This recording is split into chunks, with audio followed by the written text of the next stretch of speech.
स्वागत है आप सबका हमारी खास सीरीज मार्केट मास्टर्स और हमारे साथ कार्यक्रम में शामिल हो रहे हैं डी आर चोकसी फिनसर्व के एमडी देवेंद्र चोकसी साहब। देवेंद्र भाई गुड मॉर्निंग, बहुत बहुत स्वागत है आपका, धन्यवाद हमें समय देने के लिए।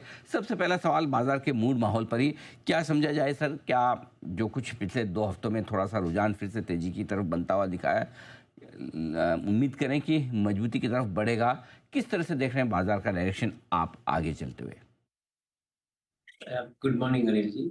आई थिंक काफी हद तक टेलविंड स्ट्रांग होते जा रहे हैं, क्योंकि एक तरफ आई थिंक जो ग्लोबल सिचुएशन के अंदर टैरिफ का जो मुद्दा था उसके ऊपर एक पॉजिटिविटी बन रही है अभी आज की तारीख के अंदर। अमेरिकन डेलीगेशन इंडिया में, हमारा डेलीगेशन अगले वीक वहाँ जा रहा है और ट्रम्प जी और पीएम मोदी जी की जो बातचीत चल रही है उसके अंदर काफी हद तक ऐसा लग रहा है कि आई थिंक एक रेजोल्यूशन अच्छा बन जाएगा। अगर ये टैरिफ का मुद्दा सॉल्व हो जाता है तो आपकी जो करेंसी है वो जो 88 के आसपास आज की तारीख में ट्रेड हो रही है, वो मेरा मानना है कि करीबन 85 के आसपास आ जाएगी। अगर ये करेंसी मजबूत होती है तो मैं ऐसा समझता हूँ कि जो फॉरेन ट्रेडर्स है उनके फंड्स भी यहाँ पे इंडिया में आने शुरू हो जाएंगे। टेक्निकली मार्केट लोअर विक्स के ऊपर ट्रेड कर रहा है, तो जो ट्रेडर्स हैं वो ट्रेडर्स के लिए ये एक मौका अच्छा रहेगा आई थिंक मार्केट के अंदर ट्रेडिंग बैठ लेने के लिए भी। से एक बहुत स्ट्रॉन्ग टेलविंड बना है। दूसरी तरफ जीएसटी के कट के माध्यम से जो अक्टूबर टू दिसंबर का क्वार्टर जो एक फेस्टिव क्वार्टर माना जाता है उसके अंदर काफी हद तक हम समझते हैं कि I think sales of tech companies के बढ़ेंगे, be it in the area of automobile, be it in the area of real estate जो डिस्क्रिशनरी स्पेंडिंग के साथ जुड़े हैं, या be it in the area of FMCG and FMEG products, जिसके अंदर आई थिंक हम देख रहे हैं कि एक अच्छी ट्रैक्शन बनने की संभावना है। सो ओवरऑल मार्केट पॉजिटिविटी की तरफ ज्यादा देख रहा है। टेलविंड्स काफी काफी स्ट्रॉन्ग है, जैसे मैंने बताया। Lower cost structure, lower interest rates and availability of higher disposable surplus in the hands of consumer, ये सब को गिनते जुट के बढ़ते हैं तो शायद मैं ऐसा मानता हूँ कि I think second half of the financial year में मार्केट एक नई दिशा में ऊपर जाएगा, ऐसा मैं समझता हूँ, ऐसा समझ के चलना चाहिए। बढ़िया, ये अच्छा संकेत है कि बाजार नए डायरेक्शन में, नई दिशा में, नया है इसकी तरफ बढ़ेगा second half of this financial year. तो थोड़ी चीज़ें बेहतर होती हुई दिख रही है। इस बेहतर चीज़ों में ग्लोबल मार्केट्स की आपने बात की कि चलिए टैरिफ को लेकर चिंताएं अब थोड़ी सी कम होती दिख रही है। लोकल क्या बड़े ट्रिगर्स आपको दिख रहे हैं जिनके चलते बाजार में और तेज़ी बन सकती है? क्या आपको लगता है कि एफआईज के फिर से लौटने के आसार हैं, बिकवाली रुकने के आसार हैं? क्या देख रहे हैं आप? सर, एक तरफ इंडियन मार्केट के अंदर नए कंपनीज लिस्टिंग के लिए आ रहे हैं और जो नई कंपनियां लिस्टिंग के लिए आ रही है तो ऑब्वियसली वहां पे एक एक्साइटमेंट बना हुआ है। जो नए ट्रेडर्स इन्वेस्टर्स हैं उनको ये नई कंपनियों के अंदर नया फंड्स इन्वेस्ट करने के लिए काफी हद तक आई थिंक एक एक्साइटमेंट है। दूसरी तरफ जो जैसे मैंने बताया कि एफपीआई ट्रेडर्स जो है उनको करेंसी वापिस 85 के आसपास रुपये आ जाता है तो उनको 88 हाफ के बीच में आई थिंक इंडिया के अंदर डॉलर लाने के लिए उसको ज्यादा तकलीफ नहीं पड़ेगी। तो हम समझते हैं कि आई थिंक ट्रेडर फंड भी आ रहे हैं, इन्वेस्टर के फंड्स भी बन रहे हैं। जैसे एसआईपी के माध्यम से भी देखें तो मंथली 28,000 करोड़ की एसआईपी ऑलरेडी एस्टेब्लिश हो चुकी है। हम ऐसा समझते हैं कि 12 महीने की अंदर एसआईपी का मंथली कलेक्शन शायद करीबन 33-34 हजार करोड़ के आसपास स्टेबिलाईज हो जाएगा। So this is a very good move. Domestic money is going into the investment, foreign money is providing liquidity, at the same time they are doing trading. So मैं ऐसा समझता हूँ कि मार्केट एक अच्छी दिशा में जा रहा है। कॉर्पोरेट अर्निंग सेकंड हाफ के अंदर डेफिनेटली सुधर के आने चाहिए, क्योंकि जो गए साल का बेस है उसके अंदर इलेक्शन का प्रभाव बहुत ज्यादा था तो शायद अर्निंग कॉम्प्रोमाइज हुए थे। ये साल के अंदर I think lower cost structure का एक बहुत बड़ा एडवांटेज सेकंड हाफ से देखना शुरू हो जाएगा।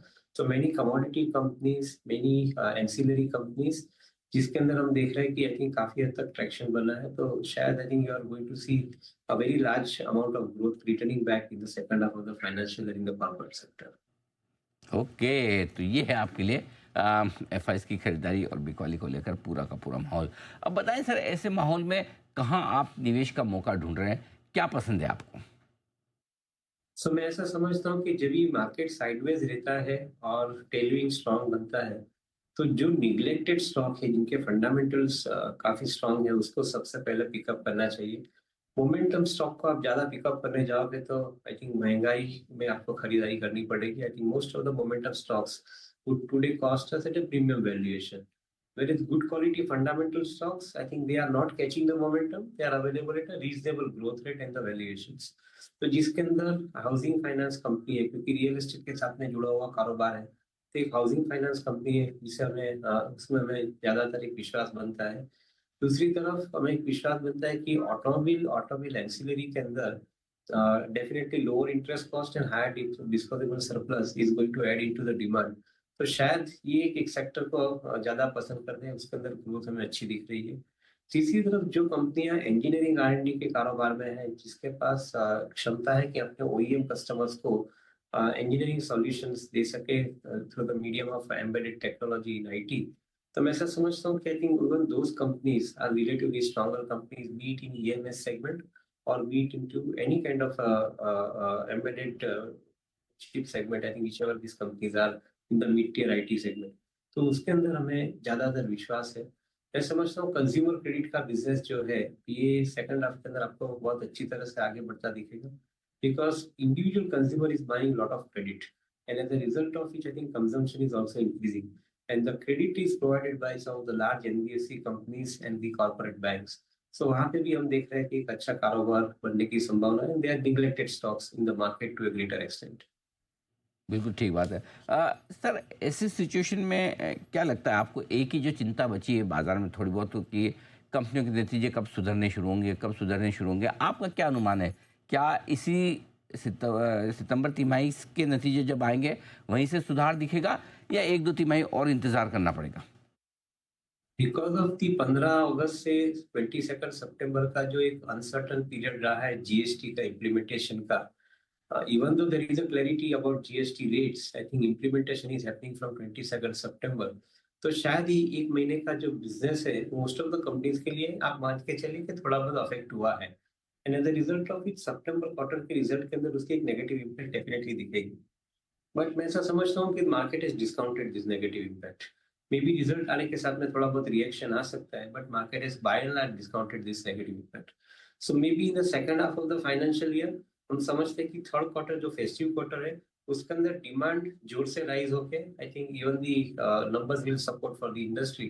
मैं ऐसा समझता हूँ कि third quarter will be probably I think it's turn around quarter as far as the market and the companies are concerned within the listed market. So maybe I think third quarter onwards, we can argue that yes, improvement will be seen, and maybe the fourth quarter will be the best quarter of this financial year, as it happens today at this point of time. बिल्कुल ठीक बात है। देवेन भाई, बहुत बहुत धन्यवाद आपका, आपने समय दिया और विस्तार से बाजार के डायरेक्शन और निवेश के मौके पर हमारे दर्शकों को अपनी राय दी। बहुत बहुत शुक्रिया sir, thank you so much. जल्द आपसे फिर मुलाकात होगी।